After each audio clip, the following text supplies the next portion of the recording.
கடல் தொழில் செய்பவர்களா நீங்கள் ரொம்ப நாளாக பிரயாசப்பட்டோம் மீன் கிடைக்கல அப்படின்னு சொல்லி ரொம்ப ஏக்கத்தோடு இருக்கிறீர்களா?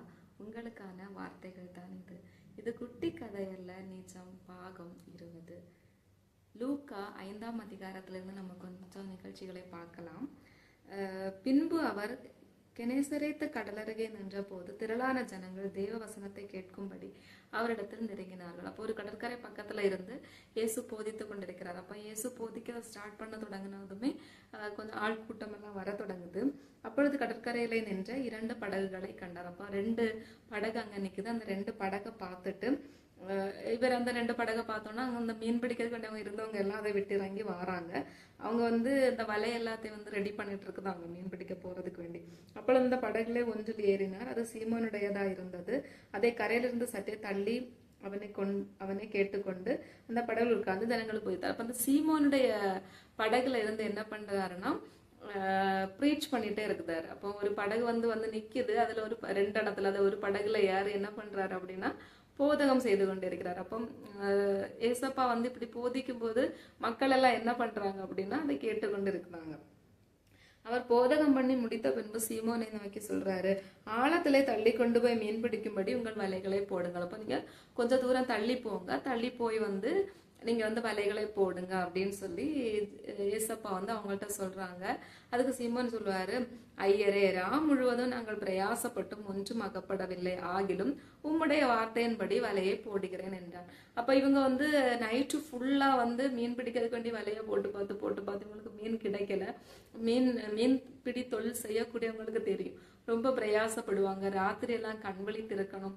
ஏன்னா அவங்க ஃபேமிலியை பார்க்கணும். அவங்க தொழில் அப்படி இந்த மாதிரி நைட் ஷிஃப்ட் வேலைக்கு போறவங்க எல்லாம் இருப்பாங்க. ரொம்ப கவலையா இருக்கும், விழித்திருக்கணும். அதே போல இவங்களும் நைட் ரொம்ப விழித்திருந்து வலைய போட்டு பாக்குறாங்க. நைட்டு ஃபுல்லா இவங்களுக்கு ஒரு மீனுமே கிடைக்கல. அப்ப ரொம்ப சோர்வாதான் இவங்க வந்தாங்க.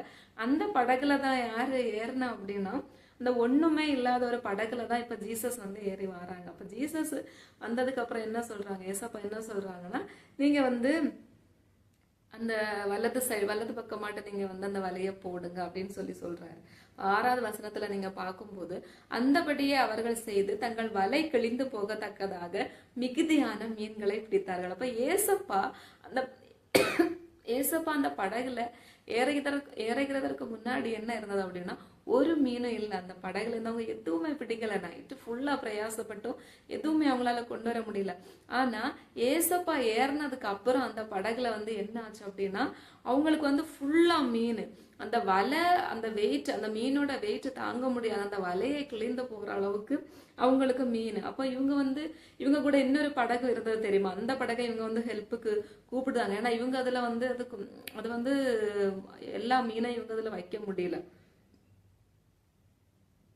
அப்போ அவங்களே உதவி செய்யறதுக்கு கூப்பிடுதாங்க. அப்படி இந்த படகு நிறைய மீன், அந்த படகு நிறைய மீன். இப்ப சீமோனுக்கு அதை பார்த்த போது என்ன ஆகுது அப்படின்னா, இயேசுவின் பாதத்தில் விழுந்து, ஆண்டவரே, நான் பாவியான மனுஷன், நீ என்னை விட்டு போகணும் அப்படின்னு சொல்லி. அப்போ அவர் அப்படின்னா இதுல 2 விஷயம் நடக்குது. ஒண்ணு அந்த மீன் இல்லாத அந்த படகுல ஏசப்பா ஏறினதுக்கு அப்புறம் மீன் கிடைக்குது. இன்னொன்னு என்னன்னா அந்த இயேசுவை பார்த்ததுமே அந்த பேதுருக்கு ஒரு பாவ உணர்வு வருது. ஐயோ, நான் பாவியா இருக்குது, நீங்க எனக்கு பக்கத்துல வராதீங்க, நீங்க எனக்கு பக்கத்துல வர்றதுக்கு நீங்க வராதீங்க, நான் பாவி அப்படின்னு சொல்லி ஒரு பாவ உணர்வு வருது. இது ஜீசஸ் அவன்கிட்ட போய் பேசவோ, ஏசப்பா அவனை பார்த்து நீ பாவி அப்படின்னு சொல்ல அவர் எதுவுமே சொல்லல. ஆனா இவனுக்கு அந்த உணர்வு வருது. அப்படின்னா ஒரு பரிசுத்தம் நம்ம பக்கத்துல வரும்போது நம்ம உள்ள இருக்கக்கூடிய அந்த உணர்வு நமக்கு வெளிப்படுது. ஸோ அந்த மாதிரி தேவன், ஏன்னா பரிசுத்தர் அவர் மட்டும்தானே.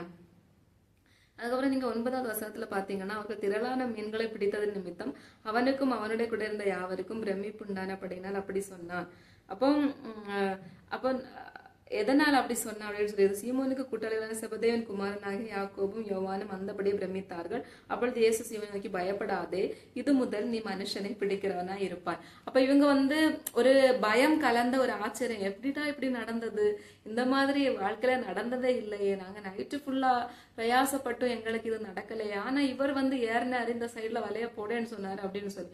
ஸோ மீன் பிடிக்கிறவர்களாக இருந்தால் நீங்க வந்து நீங்க வலையை போடும் போதும் நீங்க ப்ரேயர் பண்ணுங்க, ஏசப்பாட்ட ப்ரேயர் பண்ணுங்க, ஏசப்பா என்ன பண்ணலாம் அப்படின்னு சொல்லி கேளுங்க. ஏசப்பா வந்து உங்களுக்கு கண்டிப்பாக ஒரு வழியை காட்டுவார். இப்ப இந்த பேதுருட்ட சொன்ன மாதிரி எல்லார்ட்டையும் பேச வல்ல தேவன் அவர் இன்றும் உயிரோடு இருக்கிறார். அது வந்து மீன்பிடி தொழில் மட்டும் இல்லை, இப்ப எந்த ஒரு வேலையா இருந்தாலும் ஒரு நெக்ஸ்ட் கட்டத்துல நீங்க போகணும். என்ன நடக்குதுன்னு தெரியல, ஒன்னும் புரியலையா, நீங்க கொஞ்சம் அமைதியா உட்கார்ந்து அவர்கிட்ட கேளுங்க, அவர் கண்டிப்பாக வெளிப்படுத்துவார். பெரிய பெரிய ஆட்களை தான் தேடி போய் நம்ம கேட்கணும்னு இல்லை, எசப்பா எல்லார்டையுமே பேசுவார். அவர் வந்து ஒரு பட்சபாதம் பார்க்கக்கூடிய தேவன் இல்லை.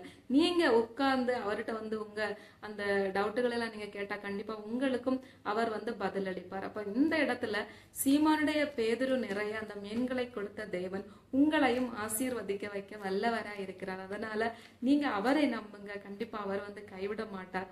அவர் நம்ம கூடவே இருப்பார், நம்மளை நடத்துவார். அப்போ நம்ம அவர் கூட வந்து டைம் ஸ்பெண்ட் பண்ணணும். அவருக்காக நம்ம ஒரு காரியத்தை பண்ணும்போது அவரும் நம்முடைய காரியத்தை நல்ல ரீதியாக செய்து முடிப்பார். கர்த்தருடைய நாமம் மட்டும் மகிமைப்படட்டும். கர்த்தர் உங்களை ஆசீர்வதிப்பாராக. ஆமென்.